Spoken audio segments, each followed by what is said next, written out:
Al-Fatihah. A'udzu billahi minasyaitonir rajim. Bismillahirrahmanirrahim. Alhamdulillahirabbil alamin arrahmanir rahim maliki yaumiddin. Iyyaka na'budu wa iyyaka nasta'in ihdinas siratal mustaqim.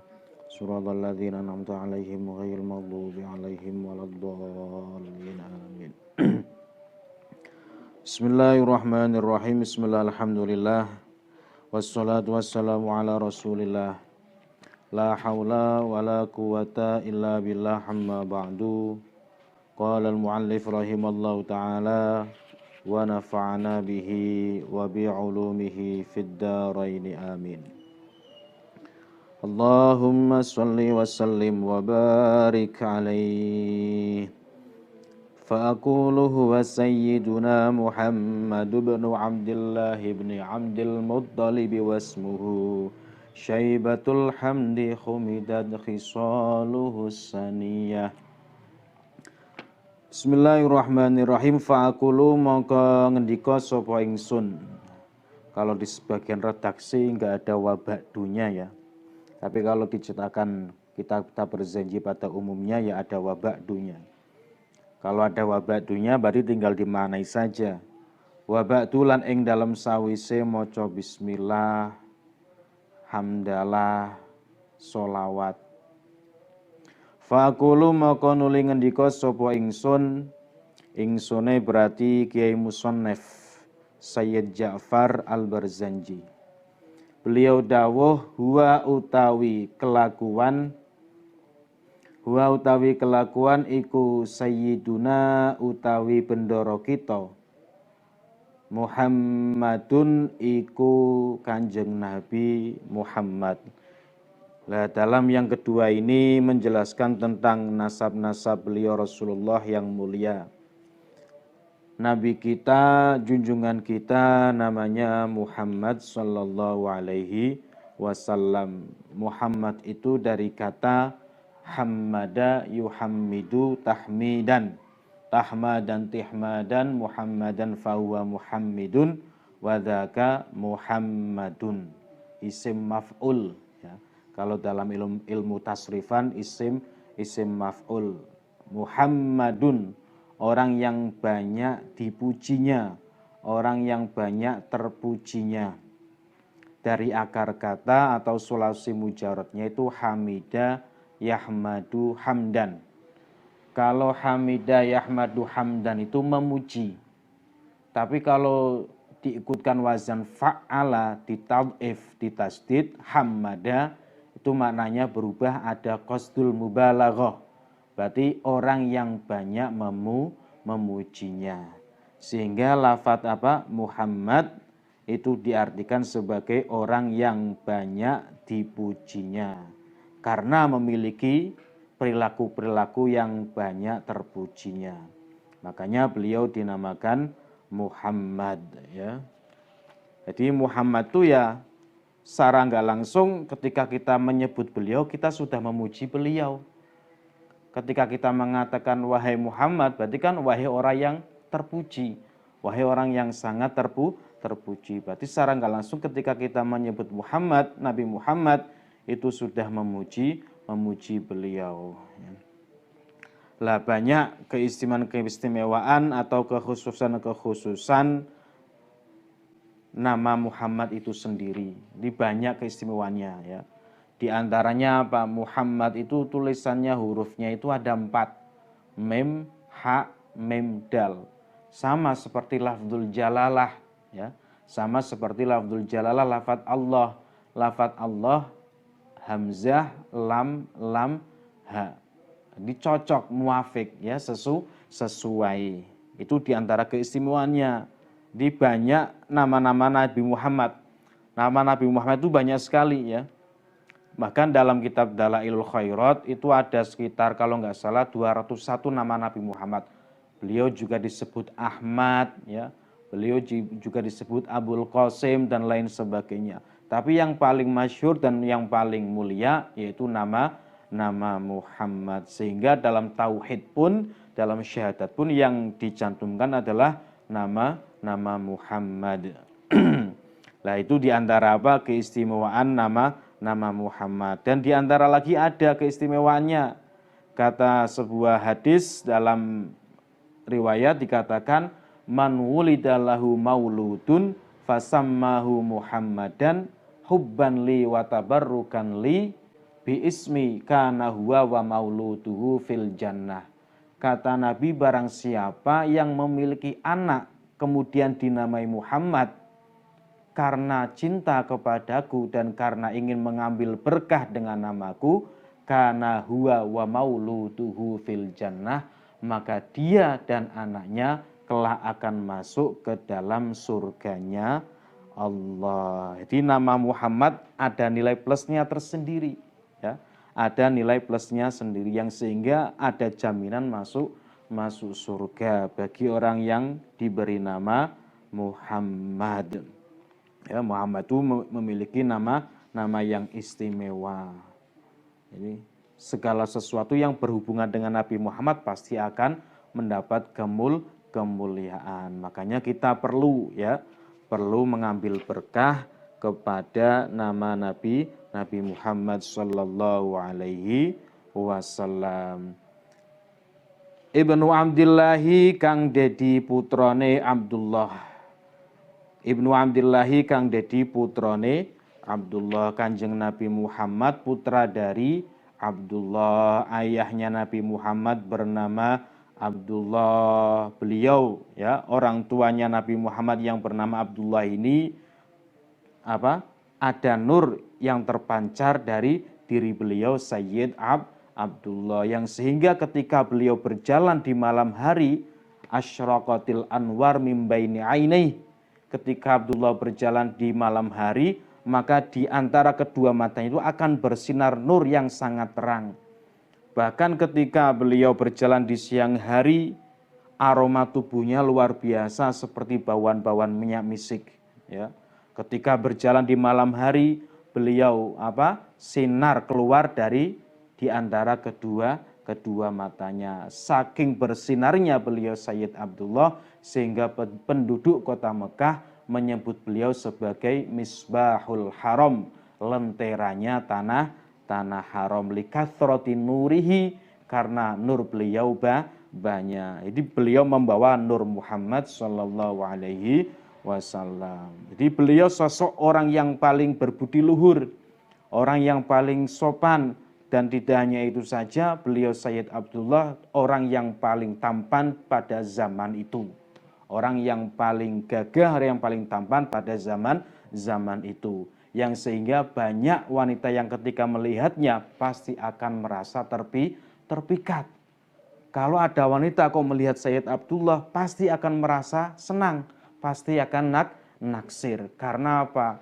Ketampanannya beliau, karena budi luhurnya beliau, di samping itu juga berkah daripada Nur Muhammad sallallahu alaihi wasallam. Karena kesempurnaan Sayyid Abdullah sehingga banyak wanita yang tertarik ingin dinikahi Sayyid Abdullah. Bahkan malah dulu ada wanita yang ingin hendak menggoda Sayyid Abdullah, ingin ngajak hubungan badan sama Sayyid Abdullah karena wanita itu sudah kesengsem sama Abdullah. Tapi ketika Abdullah itu digoda, diajak untuk sesuatu yang keji, akhirnya beliau mengatakan, ammal haramu fal mamatu dunahu fal hillu la halla fa astabinah yahmil karimu irdahu wa dinahu fa kaifa bil amril ladzi tabghinahu.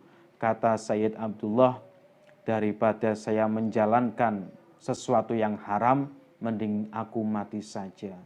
Ya, mending aku mati saja. Ammal haramu fal mamatu dunahu wal hillu la halla faas tabina yahmil karimu irdahu wa dinahu fa kaifa bil amril ladzi tabghinah. Orang yang mulia itu yang bisa menjaga harga diri dan agamanya. Bagaimana mungkin fa kaifa bil amril ladzi tabghinah? Bagaimana mungkin aku mau mengikuti kemauanmu? Jadi ditolak. Ada wanita yang ingin mengajak Sayyid Abdullah. Itu kemuliaan ya daripada Sayyid Abdullah, orang tua dari junjungan kita Nabi kita Muhammad sallallahu alaihi wasallam. Dan Abdullah ini juga disebut sebagai adzabih, ya. Adzabih. Adzabih itu apa? Adzabih itu orang yang disembelih, ya. Orang yang disembelih. Orang yang disembelih. Kenapa beliau disebut adzabih? Orang yang disembelih. Jadi dulu, ya, zaman dahulu orang tua ayahnya Sayyid Abdullah, yaitu Abdul Muthalib, itu pernah bernazar jika punya anak 10, maka salah satunya akan dikorbankan. Nazarnya semacam itu. Jika saya punya anak 10, ini nazar daripada Abdul Muthalib. Kalau saya punya anak 10, maka salah satunya akan aku korbankan kepada Allah. Nah, dan dilalah keinginannya tercapai, ya. Punya anak 10. Lah, suatu ketika beliau Abdul Muthalib tidur di samping Ka'bah, kemudian beliau bermimpi. Dalam mimpi itu ada suara yang memanggil beliau, "Aufi binadrika li rabbi hadzal bait." Penuhilah nazarmu kepada Tuhan pemilik Ka'bah ini. Nah, yang akhirnya ketika beliau bangun, beliau akhirnya apa? Karena apa? Disuruh memenuhi nazar, akhirnya apa? Beliau mengorbankan kambing, ya, menyembelih kambing kemudian disedekahkan. Lah besoknya lagi mimpi lagi, ya, mimpi lagi. Dalam mimpi apa? Qarrib ma huwa akbaru min dzalik. Korbankan yang lebih besar lagi. Akhirnya apa? Bangun tidur, sembelih apa? Sembelih sapi. Nah, biar yang lebih besar. Besoknya lagi tidur lagi. Ketika tidur disuruh lagi qarrib ma huwa akbaru min dzalik. Ya. Korbankan yang lebih besar dari itu. Sapi kurang besar, akhirnya apa? Unta. Nah, ketika unta disembelih, besoknya lagi mimpi lagi. Dalam mimpi apa? Yang lebih besar lagi. Nah, Abdul Muthalib bertanya, yang lebih besar itu apa? Wong sapi sudah. Nah, terus apa? Unta sudah. Yang lebih besar apa? Wa ma akbaru min dzalik. Lah kemudian disebutkan di situ yang lebih besar ahadu auladika alladzi nadartah. Yang lebih besar itu ya salah satu putramu yang dulu kamu nazari untuk dikorbankan. Bangun tidur beliau susah, prihatin karena ada perintah untuk apa? Menyembelih salah satu putranya. Tapi biar bagaimanapun beliau sudah bersumpah, bernazar. Akhirnya apa? Abdul Muthalib mengumpulkan semua anaknya, dikumpulkan. Diceritakan semua tentang mimpi-mimpinya, tentang nazarnya. Ketika sudah berembuk, terjadi mufakat, akhirnya apa? Pokoknya diundi saja. Diundi, siapa nanti yang namanya keluar, nanti itu yang akan dikorbankan. Ketika dikocok, diundi, ternyata yang keluar adalah Abdullah.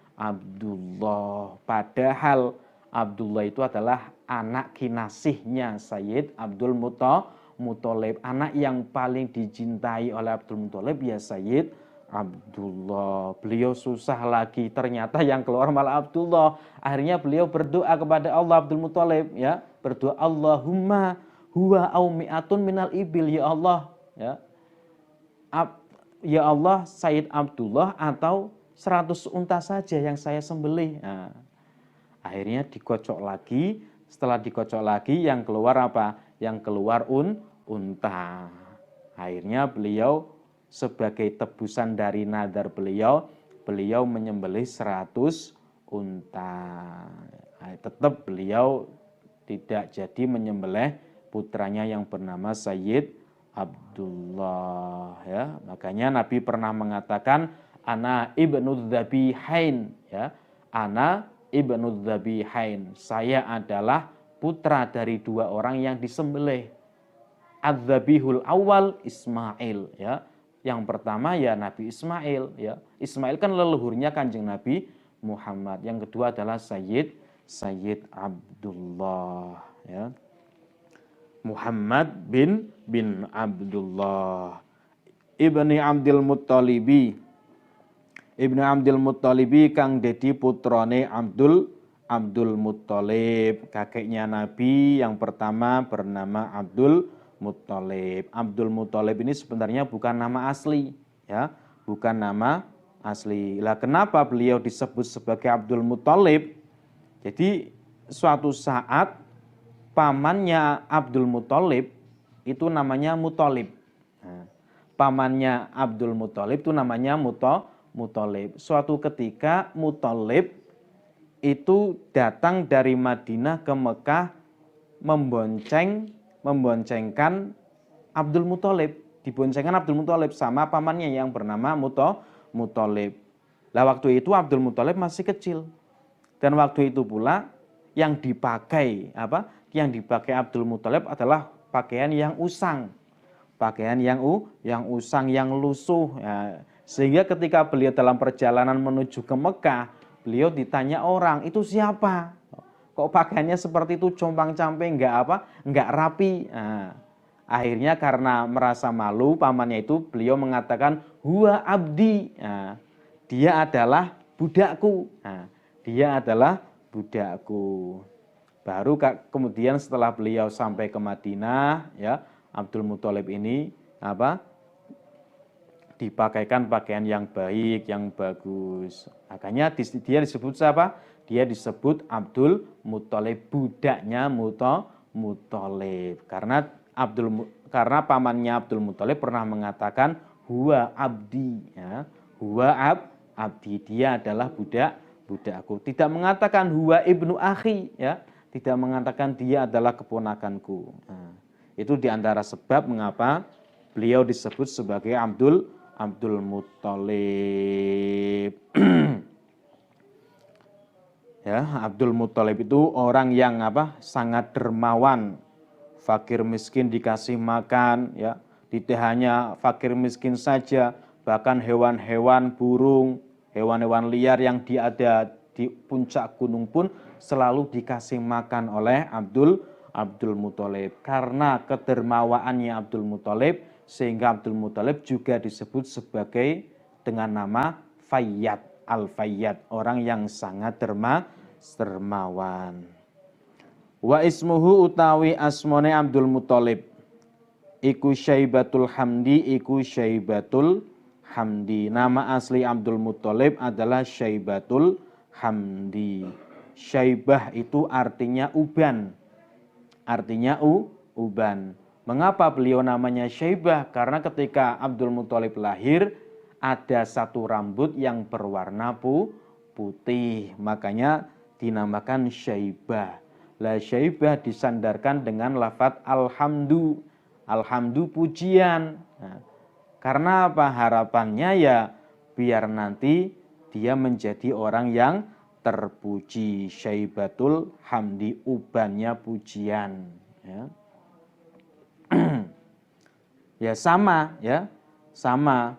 Ketika Abdullah itu punya Nur Muhammad, ya Abdul Muthalib pun punya Nur Muhammad. Beliau baunya seperti misik, harumnya Abdul Muthalib. Nurnya Rasulullah, Nur Muhammad memancar dari dahinya. Beliau orang yang sangat mustajab doanya.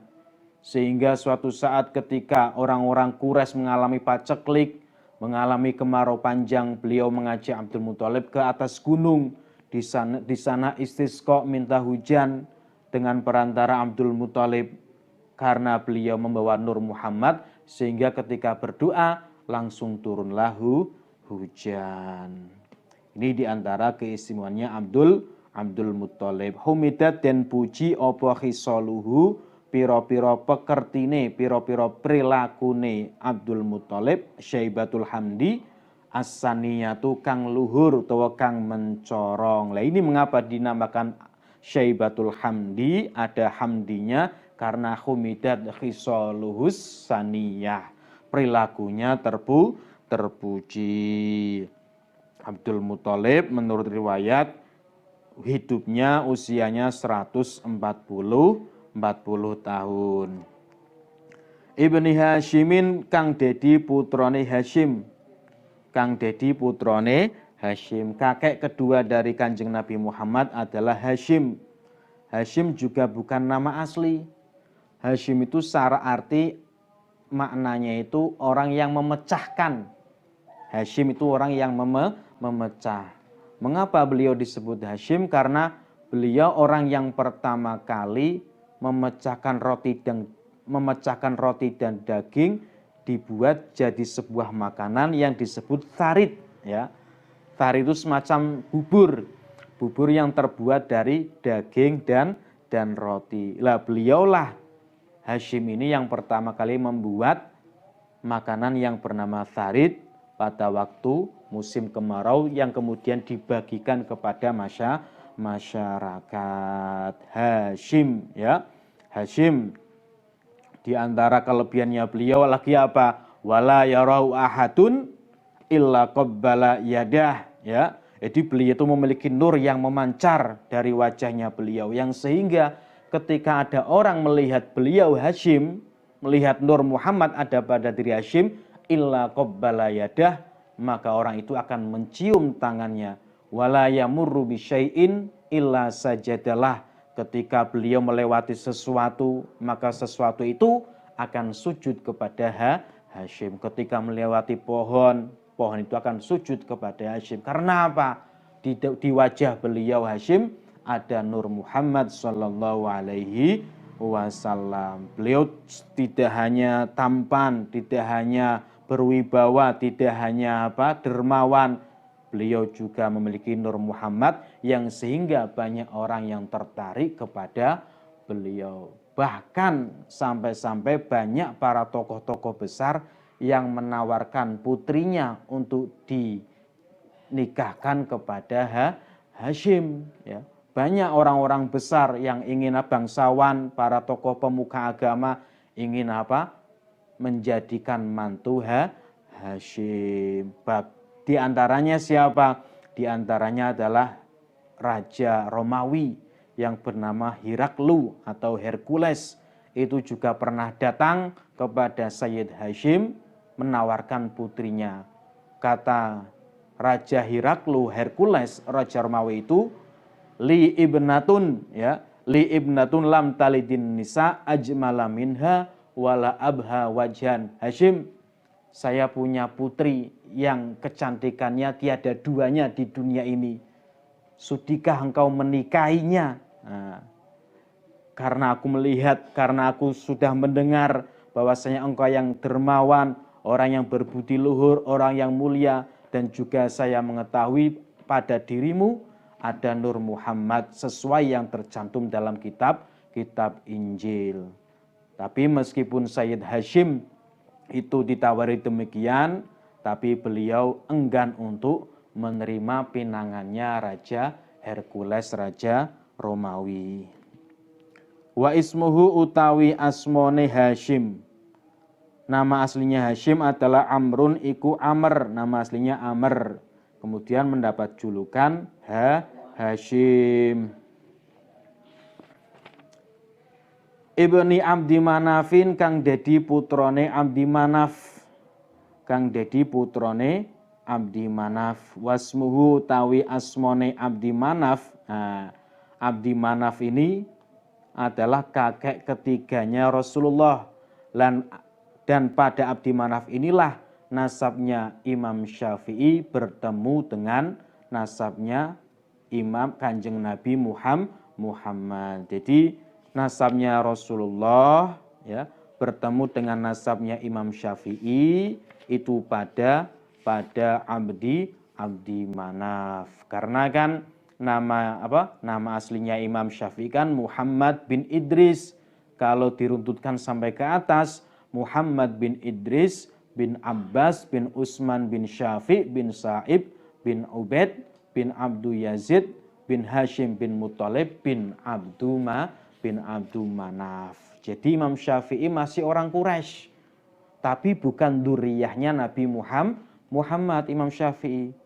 Jadi Imam Syafi'i itu bukan kalangan dari Sadah, ya, dari keturunannya Nabi Muhammad, tapi masih dari golongan suku Quraisy karena masih keturunan dari Abdu Manaf. Yang masih dari keturunan Nabi Muhammad itu ibunya Imam Syafi'i, ya. Ibunya Imam Syafi'i itu masih Syarifah.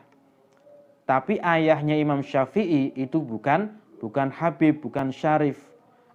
Ayahnya Imam Syafi'i yang bernama Idris itu menikah dengan seorang wanita dari kalangan Syarifah. Idris bukan dari Syarif, bukan dari Habib. Lah ya, nasabnya Imam Syafi'i bertemu dengan Nabi Muhammad itu ada pada Abdi Manaf. Wasmuhu utawi asmone Abdi Manaf iku al-Mughiratu iku Mughirah. Mughirah itu artinya orang yang membakar semangat. Aghara yughiru rotan, membakar semangat prajuritnya sehingga mampu menggemparkan musuh. Itu Mughirah. Beliau juga disebut sebagai Al-Qamar. Al-Qamar karena wajahnya tampan, ya. Al-Qamar. Wasmuhul Mughiratul ladzi yuntamal irtiqa'u li ulya alladzi yuntama kang den bangsaake apa al irtiqa'u apa luhure nasab li ulyahu krana luhure derajate Abdi Manaf. Alladzi yuntama kang den bangsaake al irtiqa'u apa luhure nasab li ulyahu krana luhure derajate Abdi Manaf.